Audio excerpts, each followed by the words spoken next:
Жената е създадена от мъжа. Първо роди Адам, Адам роди Ева. Затова се каза Авраам роди Исак, Исак Якова. Само да кажа няколко неща за семейство. Много хора пътуват чужбина, купуват си хубави къщи, но забравят, че в тази къща трябва да има здраво семейство. Един съпруг, един мъж е богат, не когато има хубава кола, хубав дом, но когато има вярна жена. Искам да ви казвам това да помните. Мъжът не иска да има красива жена. Мъжът иска да има вярна жена. Това за него е по-скъпо от много неща. Доверието така лесно идва. Доверието идва от живота, който взаимно живее. Затова богатството е верността. Не знам как на цигански казвате, но ние сме турски цигани, казваме една дума. Тя се казва намазлък. Знаете ли който е намазлък? Знаете, това е богатството в семейството. Другото се купува, намазлък не се купува. Зато и Бог е създал това да има. И то помежду ви. Ако обичаш Бога, така пише Библията, жени, покорявайте се на вашите мъже заради Бога. Ако обичаш Бога, ще бъдеш покорна. Знам, че няколко пъти имаме различни чувства, мисли, но щом Бога обичаш, на Него се покоряваш. Сара се покоряваше на Авраам. Мъжът да люби жена си. Глава на жената е мъжа, глава на мъжа е Христос и така нататък. Това е много важно. Алелуя! Нашия народ се е провалял, че няма стабилни бракове. Женят се, правим голяма сватба, разделяме ги големите хора.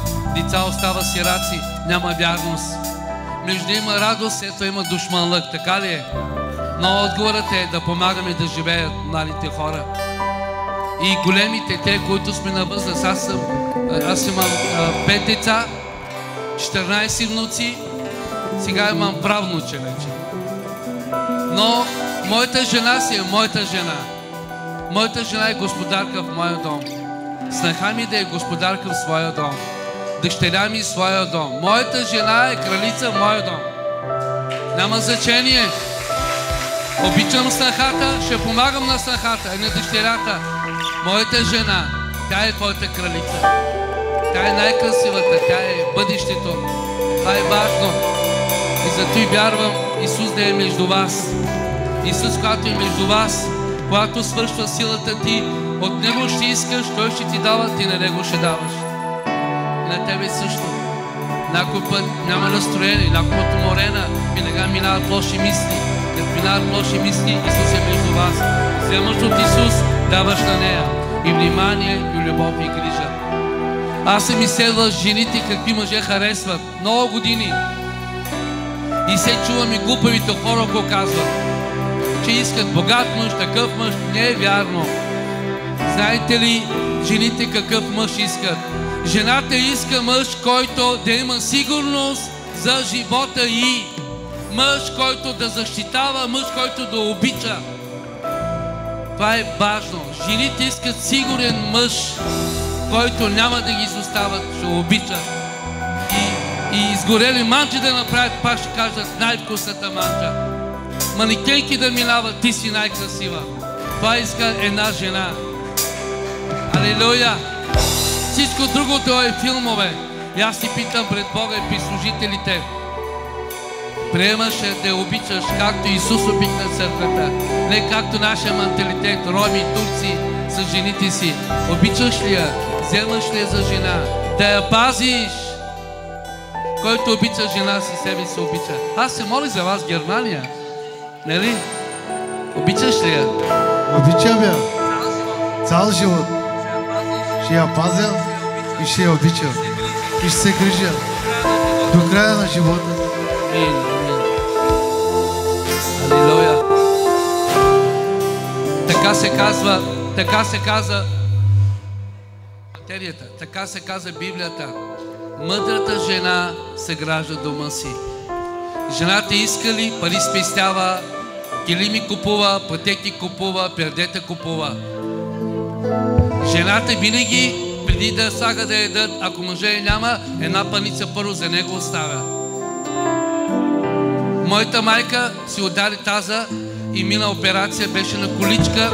Преди да идеме, първо каза: дай на баща ти да оставя. След това за останалите. Аз искам уважението на моята жена, не на моите снахи. Аз искам уважението на моята жена, тя ми топли. Мъдрата жена съгражда дома си, а безумната я събаря със своите собствени ръце. Това е мъдрата жена. Тя знае как да гради, тя разпознава лошите погледи на мъжете, знае кой е нахален, знае докъде да говори, как да се разполага. Мъдрата жена не прави развратени тиктоци. Нали знаете, тикток полуголи играят? Една мъдра жена не може да играе на тикток полугола. Да ми се перчи като перална. Да, тая перални, ки са тези перални? Щом имаш мъж, заради него ще си съобразиш как граеш, какво правиш. Вече има един, който те обича. Зато и важно е мъдрата жена да съгражда дома си. Тя е най-голямата топлина в семейството. Нито климатика, нито печката. Усмивката на жената топли мъжа. Щом тя е топла, семейството е топло. Халилуя! И няма значение кой дете. Всичко друго е филм, че някои са много богати. Зато и вярвам, че жените много сила имате. Ние сме много силни, но вас чуваме. Много пари изкарваме, на вас даваме парите. Вярно ли е? Затова, че вярвам, ти си мъдра жена. Харесваш ли го, обичаш ли го, ще бъдеш ли вярна за него? Обичам го и ще бъда вярна за него. Амин!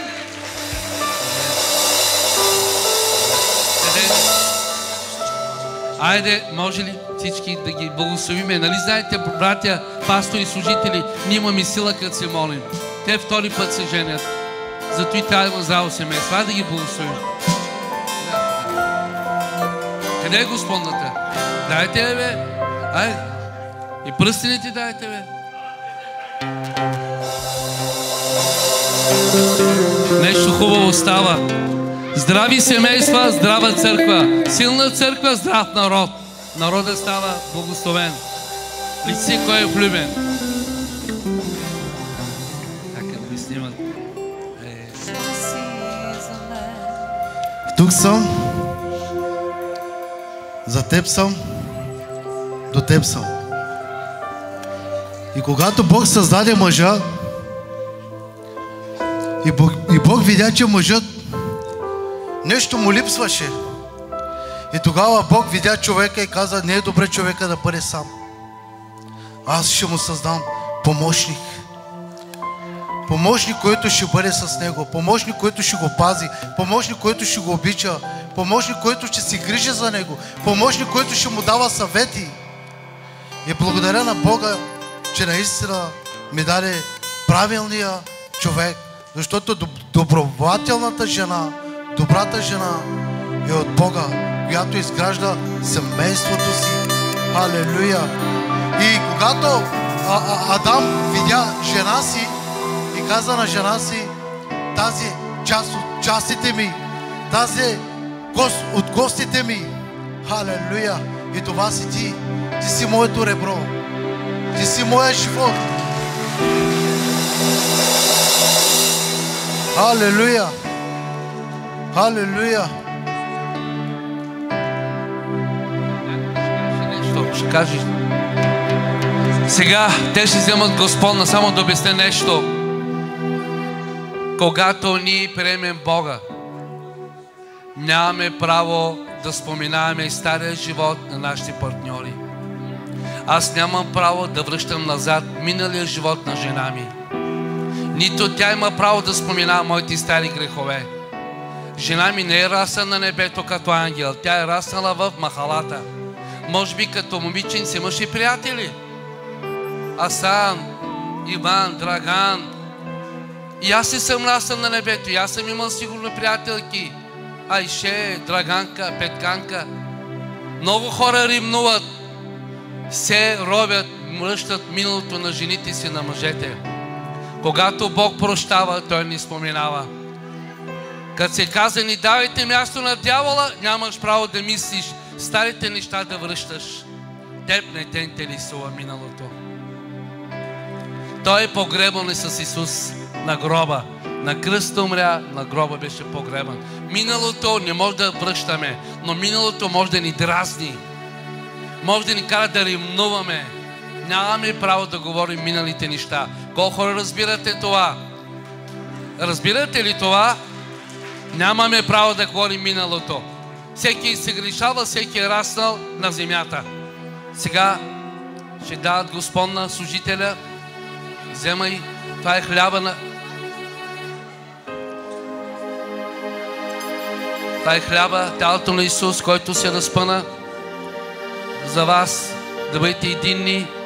Тялото на Исус, кръвта на Исус. Да, тялото. Да. Винаги да имате живот, да бъдете верни тайния живот. Да се стараете да имате един Фейсбук, един месенджер. Така ще се страхувате кой с който иска да си пише. Това е дисциплина. Обичаш и не обичаш и родителите, и роднините. И тя ще уважаваш и родителите, защото той не е паднал от небето, мама, тата изгледа, както тебе. Това е израз от любов. Пийте от кръвта на Исус, че нямате минало. Алелуя. Да, давайте халките. Халката, нали знаете какво означава? Любов без край. Любов без край. Вземи, давай халката. Само мъжеш ли за мен? Да.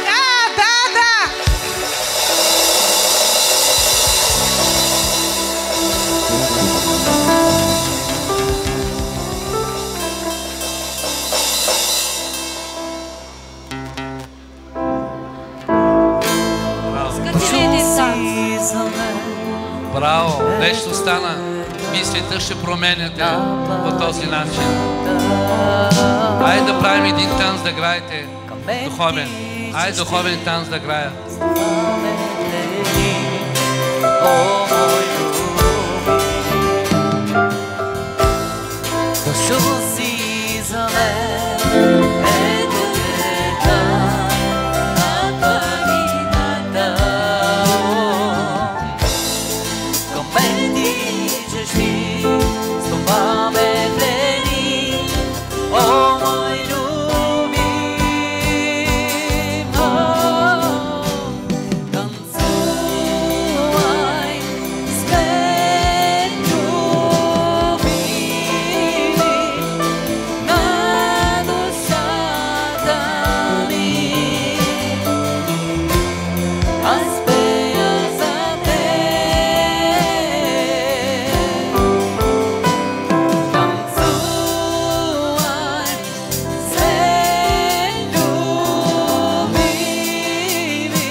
Бързайте!